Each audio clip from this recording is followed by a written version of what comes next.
মানুহৰ জীৱনত ধন ঐশ্বৰ্যই জানো সকলো। তোমালোকৰ জাতটোৰ ওপৰত সেই বুলিয়েইতো মোৰ ধাৰণা আছিল।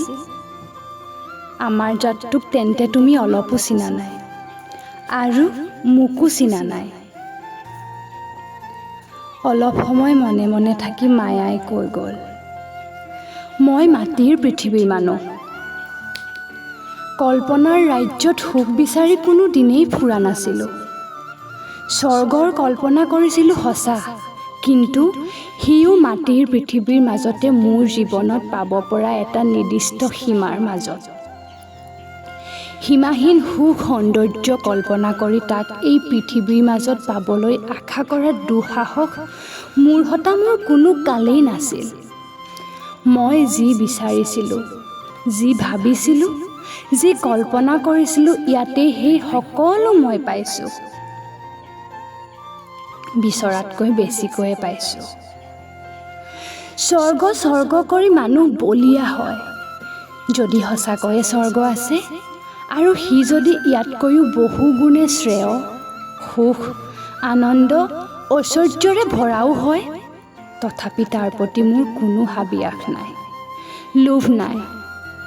তোমাকে লৈ, পখিলীক লৈ মোৰ এই সৰু সংসাৰখন, তাত থকা ক্ষুদ্ৰ ক্ষুদ্ৰ অতি সাধাৰণ সম্পদবোৰ, গোটেই ঘৰখনতে বৈ থকা শান্ত কোমল বতাহখিনিৰ সৈতে এইয়ে মোৰ স্বৰ্গ। আন স্বৰ্গ মোক নালাগে, নিবিচাৰোঁ, কামনাও নকৰোঁ। দীঘল বক্তব্যটো শেষ কৰি মায়াই মোৰ মুখলৈ চাই ধুনীয়াকৈ আকৌ এবাৰ হাঁহিলে। অন্তৰখন মোৰ তৃপ্তিৰে ভৰি পৰিল। ক্ষন্তেক মনে মনে থাকি মায়াৰ হাত এখন নিজৰ হাতৰ মুঠিত তুলি ল'লোঁ। মায়াই লাহেকৈ সুধিলে, কি? মায়াই জানে এই কিৰ কোনো উত্তৰ নাই। মই কোনো দিনেই দিয়া নাই, দিব নোৱাৰোঁ। তথাপি সোধে মায়াই। মায়াই বুজে তাৰ উত্তৰ কাণেৰে শুনাকৈ ভাষাৰে দিব নোৱাৰি, কিন্তু সি অব্যক্ত নাথাকে। স্পৰ্শৰ অবুজ ভাষা শুনে আমাৰ প্ৰাণে, আমাৰ অন্তৰে।